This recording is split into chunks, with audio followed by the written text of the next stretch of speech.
I'm really honored to be asked to present this special award to two very special people. For AARP members throughout the Commonwealth, Governor Tom Ridge stands as an inspirational and compassionate leader who has served Pennsylvania and the nation with distinction. Governor Ridge received the Bronze Star as a staff sergeant in Vietnam. He was elected to Congress in 1982, was re-elected 5 times, and was twice elected governor of Pennsylvania.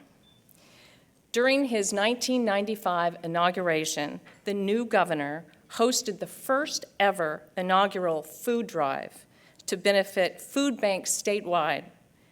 Older Pennsylvanians benefited from the governor's expansion of PACE, the state's prescription drug assistance program, and from improved access to home and community-based programs that really allowed seniors, something near and dear to all of our hearts, to continue to remain active in their communities. The Ridge administration provided health insurance for more than 60,000 uninsured Pennsylvanians and dramatically increased the number of children receiving free or low-cost health care. And investments in biotechnology and medical research helped Pennsylvania become a world leader in the development of new medical treatments. All Pennsylvanian residents have benefited from the governor's commitment to the environment and environmental protection, including the land recycling program that really became a national model, and his Growing Greener initiative that protected parks, forests, and watersheds. And following the tragic 9/11, Governor Tom Ridge became our first Secretary of the U.S. Department of Homeland Security.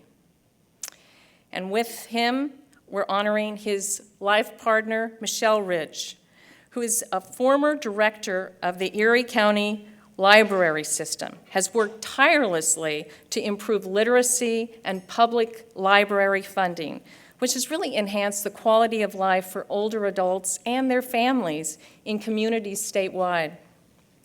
She is also an extraordinary advocate for children and families, having dedicated herself to issues including improving education, feeding the hungry, and preventing youth violence, child abuse, and sexual abuse. As chair of the governor's Community Partnership for Safe Children, she led efforts to prevent youth violence across Pennsylvania by reducing risk factors and really engaging the communities. And then as honorary chair of the Pennsylvania Breast Cancer Coalition, she actively promoted cancer education and awareness and was instrumental in establishing the Mother's Day mammogram program and the income tax checkoff program that allowed residents to donate their tax refunds to breast and cervical cancer research. The governor and Mrs. Ridge have greatly enriched the lives of 50-plus Pennsylvanians and their families.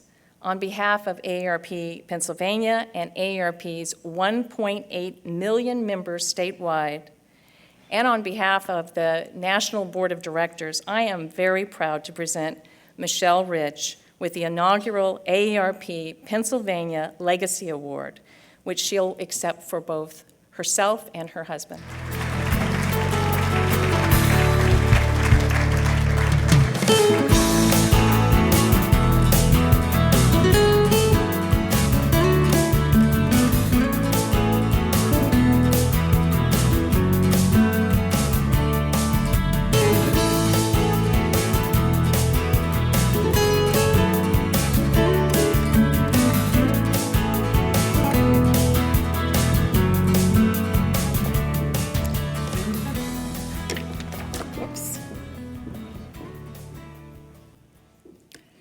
Well, hello, everyone.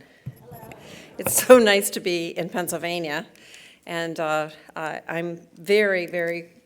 are very grateful to Pennsylvania AARP for this incredible honor. And thank you, Janine, for a generous introduction. It's much appreciated.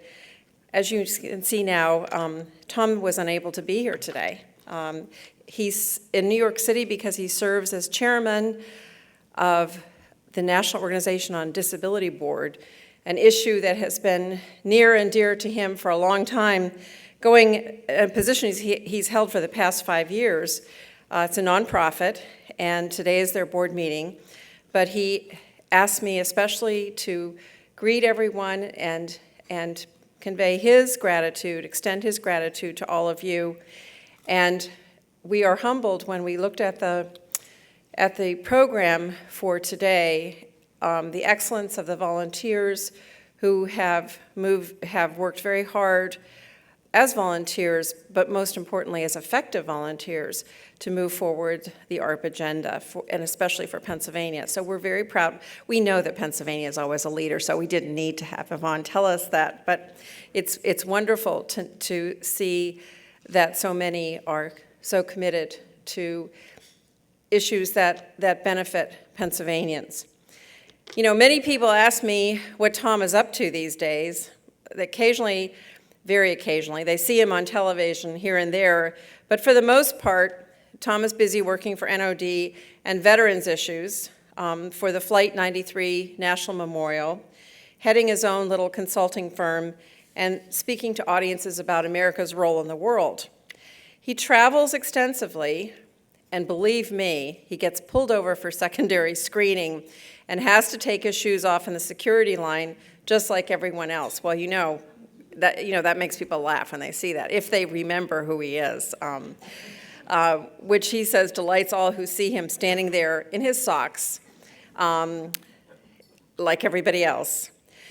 He has enmeshed himself in all the latest technological gadgets, I think in part because I'm 65 and he's 67, but we have a 26-year-old and a 25-year-old young adult children. And in order to keep up with them and to continue communication with them, we just don't have any choice. We have to get involved in technological gadgets. So he Googles and texts and recently began using an iPad, so he thinks he's all that. I have an iPad too, but still our children, both in their 20s, are not quite convinced that we are as cool as they are.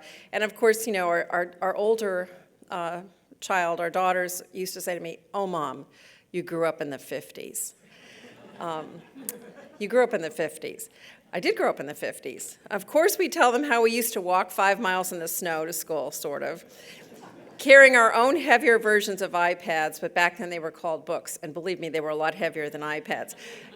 I'm very happy to see how technologically astute AARP is, though, because I don't know if you noticed, but Janine English came up here with her iPad, so everybody has to sort of get on that train, at least for a while. The old adage is true. Change is constant. We all know that, don't we?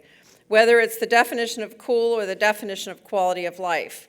We know that our own children and others had to grow up quickly in a 9/11 world, and a world where the economic revival of one generation did not survive the new. But we have tried to assure them that it will all be okay, but only with their full and active participation in helping to make things better.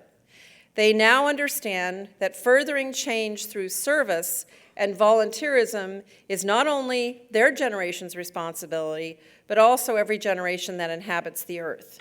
Everyone has a role to play, everyone has a stake in outcome.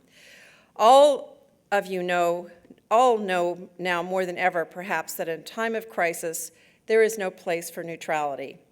It's been said that, quote, "We are not put on this earth to see through one another, but to see one another through." That's what all of you do with your wonderful work as volunteers for AARP. You see others through.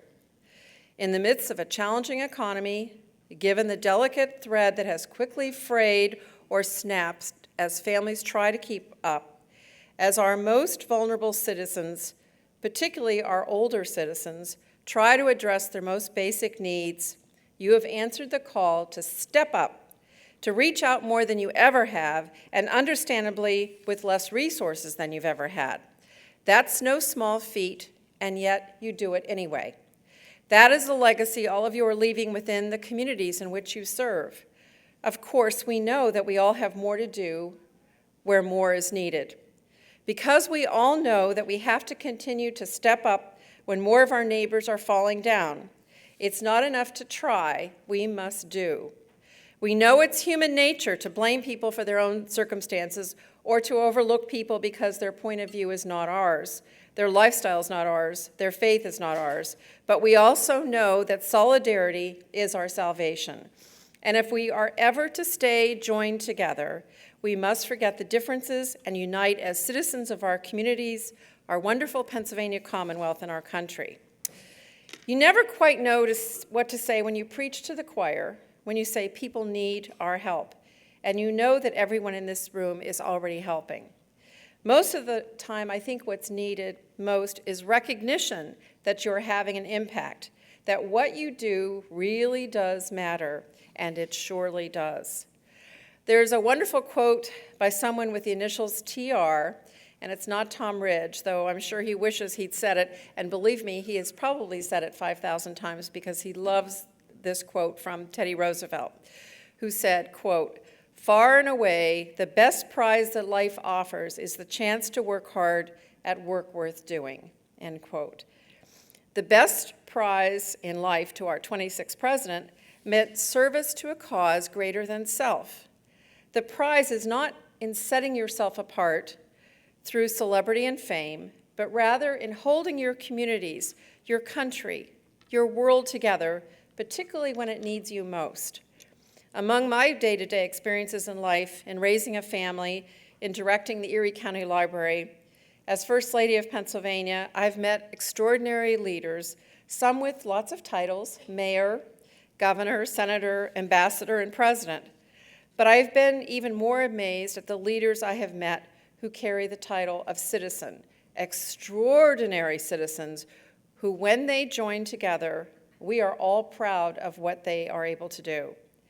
I think now more than ever, we have come to understand that our responsibilities to one another must reach from a national crisis to an individual need. We have seen the power people have to make a difference. You are a living embodiment of that, listening to Yvonne's short list of accomplishments because there wasn't enough time to list all of them. From community to community, from neighbor to neighbor, citizen to citizen, in a nation that is in itself the greatest community ever formed.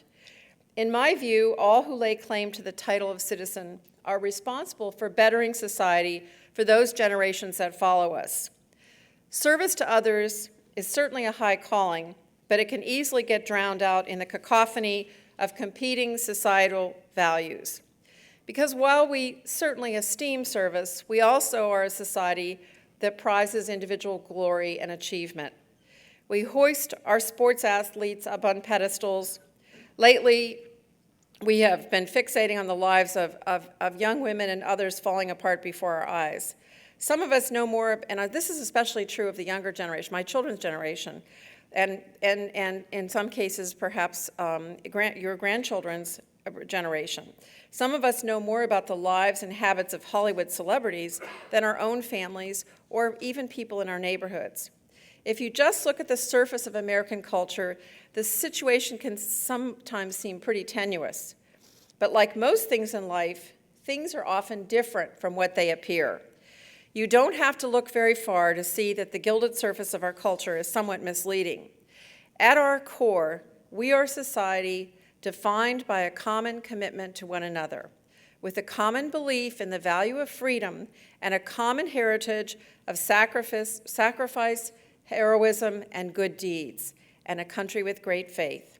And so we must remember that true American idols are those with nameless hands whose work is relentless and consistent and entrenched in the heart of our communities. You know, the firefighters and the nurses and the EMT workers and police officers that rushed into burning buildings on September 11th, their names are not common knowledge, but their deeds encouraged us all to press on. The brave men and women leading the way in far-off countries, fighting a difficult war, their names are not common knowledge, but their bravery and sacrifice have earned our gratitude as well as our prayers for their safe return. Our country was built on the backs of those who sought change for the betterment of others. From our founding fathers to a long history of people who traveled to distant lands to bring medicine, education, and resources to those less fortunate. Those who work in our schools, our nursing homes, our hospitals, our libraries, our medical offices, our judicial courts, our churches and communities to make a difference in people's lives. They are both men and women who never seek the light of recognition and reward, but instead pursue causes and services to others which will bring hope to others. Some of those people found their name in history books, but most of them did not. But all chose service. They raised their voice or their hand, they signed up, and they gave of themselves to others, because the most precious resource that anyone has to give to any cause is our time, because that's the only finite thing we all have. Just like you, just like our nation of volunteers and our member organizations such as AARP. According to the Bureau of Labor Statistics, the greatest increase in service has been found among teenagers. They see a need, an example in our older generations, and they've responded. The wonderful example that all of you are setting for our young citizens is really important, and that's comforting to our generation. There's an old Greek proverb, quote, a civilization flourishes when people plant trees under which they will never sit.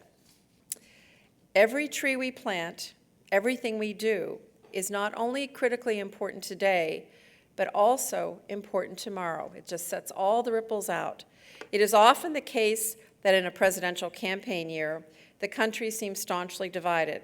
That's true to some extent if you look purely at voter data. But today is a great example that red or blue, we are all in this room today because there are older generations that need us, there are our peers that need us, and we need to pave the way for the younger generation. Today is an example that party affiliation has no say in the compassion of volunteers. That is not the American way, and that is not the way of Pennsylvania. So I want to tell you how honored Tom and I are to receive this very special Legacy Award. We're very, very grateful, but we are humbled by the service that the other award winners, who you're all going to hear about during the course of this program, because all of us are volunteer award winners today. So with your good work and the work of AARP, I'm confident that the quality of life for many people in our Commonwealth in Pennsylvania will continue to be well served. And I'm so proud of Pennsylvanians because we really help to lead the way. We are very happy here today. We still have our home in Pennsylvania. We will retire in Pennsylvania because we love Pennsylvania. We are down in Washington because Tom has his business down there, but we're very happy today. I'm sort of speaking a little out of turn, but I'm very happy today as a Pennsylvanian to welcome the many folks who are here today from other states, and just we want you to know that we are so proud to be Pennsylvanians, and thank you very much for giving Tom Ridge and Michele Ridge the opportunity to be award winners from AARP. Thank you.